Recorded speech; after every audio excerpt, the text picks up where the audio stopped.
जय शिवराय मित्रांनो, लाईव्ह मध्ये आपण सविस्तर माहिती दिली आहे। सर्व जिल्ह्यांची नावं आणि सगळ्यांच्या कमेंट देखील घेतलेल्या आहेत। 14 आणि 15 तारखेला मराठवाड्यामध्ये जसे की बीड दुष्काळजन्य जो काही भाग आहे ज्यामध्ये पिकांना पाहिजे असा पुरेसा पाणी नाहीये, त्यानंतर लातूरचा जे काही परिसर आहे, त्यानंतर आपण पाहतोय धाराशिव पट्टा असेल, इकडे पंढरपूर तुळजापूर परिसर असेल, या परिसरांची जी काही खराब कंडिशन आहे ही 14 आणि 15ला बऱ्यापैकी सुधारणार आहे।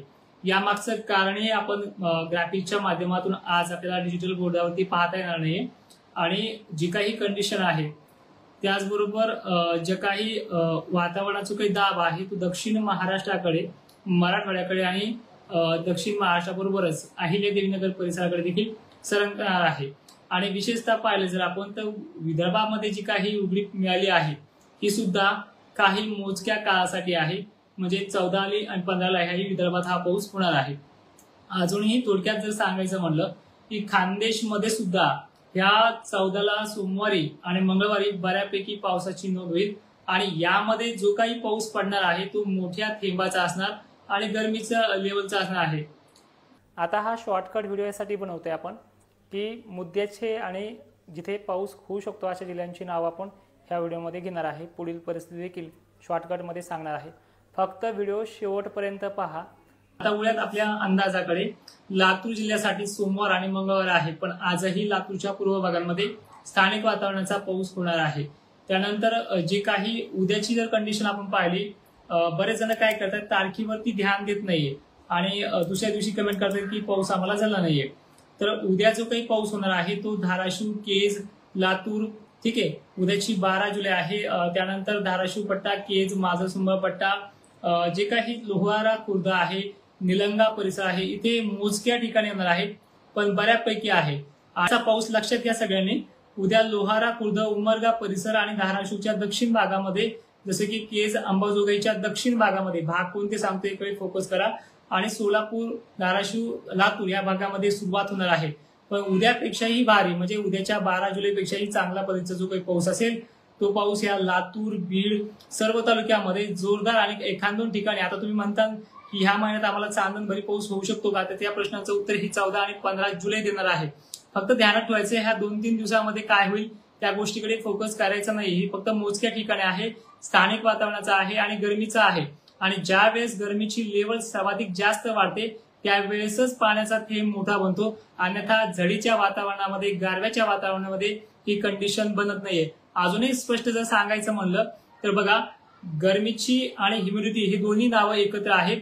ह्युमिडिटी असल्याशिवाय ढगांमध्ये मोठ्या प्रमाणात थेंब बनत नाही आणि तुम्हाला याची प्रचिती नक्की की ज्या तारखेला मी सांगते 14 आणि 15 जुलैला, त्या दिवशी नक्की ह्या बीडच्या बऱ्याचशा भागांचं पाणी द्यायचं काम हे नक्की वाचणार आहे।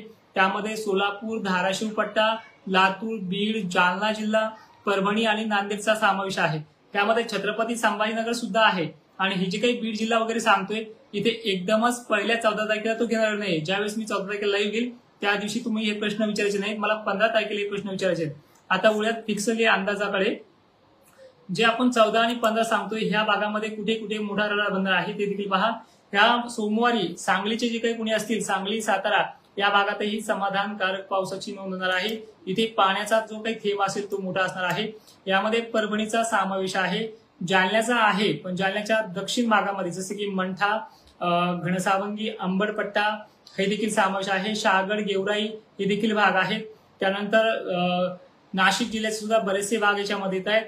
लातूर जिल्हा आहे, नांदेडचे उत्तरेकडील जे काही हदगाव वगैरे भाग आहे, देलगुर परिसरात सुद्धा ह्या 2 दिवसामध्ये पाऊस होण्याचा अंदाज आहे। मुखेड, देलगुर, शिरूर, अंतपाल हे जे काही भाग आहे त्या भागामध्ये सुद्धा जवळपास बऱ्यापैकी पाणी ह्या 15च्या आसपास होणार आहे। तुम्ही फक्त ध्यानात ठेवायचे की आजपासून जे काही सांगितलं आहे ते 15 पर्यंतची तारीख फायनल आहे आणि हे होत नाही की लगेच पुन्हा मागच्या सारखं झडीचं जे काही वातावरण आहे ते 19 आणि 20 जुलैच्या नंतर क्रिएट होणार आहे। त्यामुळे हा देखील अंदाज तुमच्यापर्यंत पोहोचावा। आता एक्झॅक्टली आपण विदर्भासह खानदेशसह एक समान ज्या काही तारखा आहे ते देण्याचा प्रयत्न करूयात। आणि सगळ्यात महत्वाचं म्हणजे जसं तुम्हाला सांगितलं की 8 तारखेपासून वाऱ्याचा जो काही जोर आहे तो कमजोर होणार आहे। तो आता कमजोर झाल्यासारखा तुम्हाला पाहायला मिळतोय। काही ठिकाणी 12 जुलैला आपण सांगितलं कमजोर होईल, तो एक दिवस अगोदरच पश्चिम महाराष्ट्राला कमजोर झालेला आहे, बरोबर आहे का। आणि त्यानंतर मराठवाड्यातलं आता वार जे आहे ते अगदी नॉर्मल होणार आहे. ती तारीख 14 आणि 15 असणार आहे. एका दिवसाचा फरक मागे पुढे होऊ शकतो, हा अंदाज आहे, गॅरंटी नाहीये. त्यामुळे 12 आणि 14 जुलैच्या दरम्यान वाऱ्याची जी काही तुम्हाला झुळूक कमी वाटेल त्यानुसार 15 जुलैला हा पाऊस बरसणार आहे.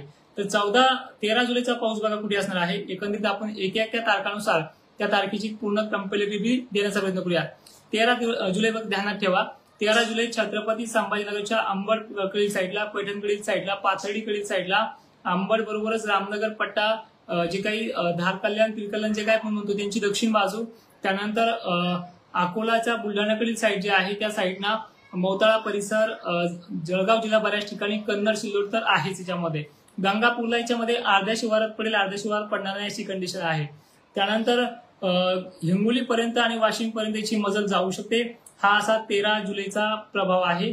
यामध्ये वारे आहेत पण पाऊस सुद्धा पडण्याचं आगमन आहे. नागपूर जिल्हा उद्यापासून वातावरण पुन्हा ऍक्टिव्ह होते. नागपूर जिल्ह्याची जी काही रेलचेल आहे ती देखील बरी आहे.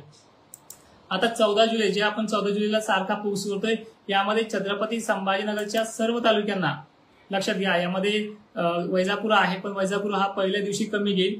गंगापूर आहे, कन्नड सिल्लोड आहे, जळगाव खूपच बऱ्याच ठिकाणी हा पाऊस असणार आहे. त्यानंतर जे काही आपण अंबड घनसावंगी पट्टा सांगतोय तो देखील आहे. वाशिमचा परिसर आहे, मुलीचा कळमनुरी सेनगाव पट्टा आहे. परभणीचे सुद्धा बरेचसे तालुके हा पावसाच्या रडारवर येत आहेत. लातूर सुद्धा आहे, सोलापूर देखील आहे आणि अहिल्यादेवीनगरच्या दक्षिणेकडील भागांना कमी प्रमाणात घेतले, मात्र ह्यावेळी तो घेण्याचा अंदाज आहे. निलंगा परिसर सुद्धा 14 तारखेच्या रडारवरती आहे आणि विशेष करून जालना जिल्हा परत एकदा पुन्हा बऱ्या पावसाच्या रडारवरती येतोय.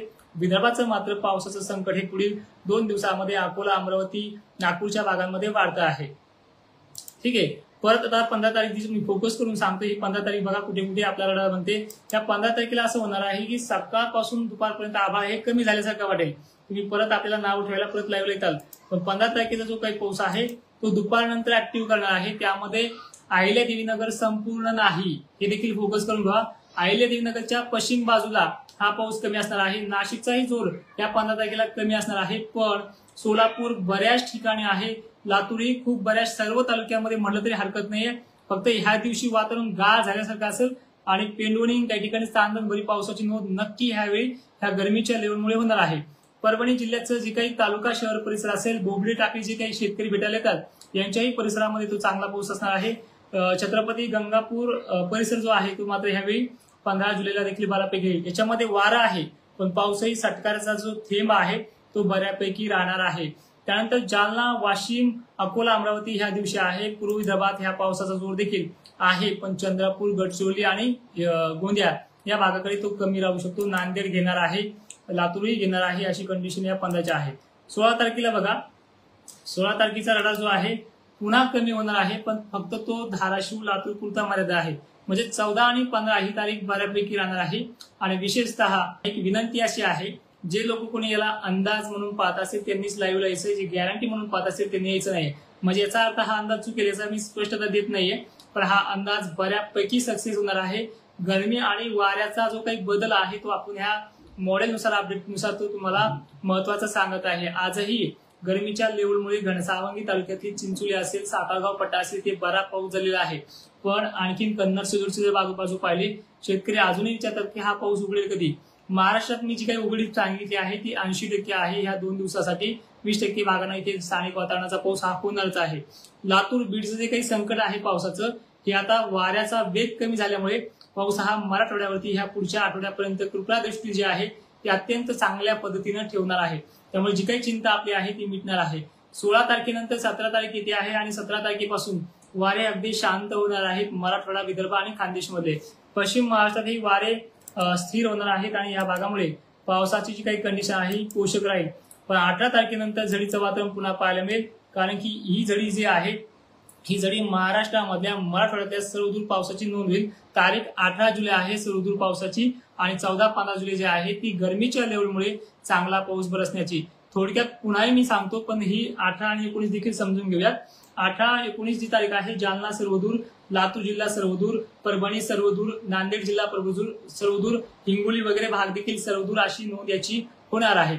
धाराशिव जिल्ह्याला पुढच्या 2 दिवसांमध्ये पाऊस आगमन करतोय. उद्याही काही भागांमध्ये लोहारा, खुर्दची काही साईड असेल, दक्षिण भाग असेल या भागाकडे देखील आगमन करतोय.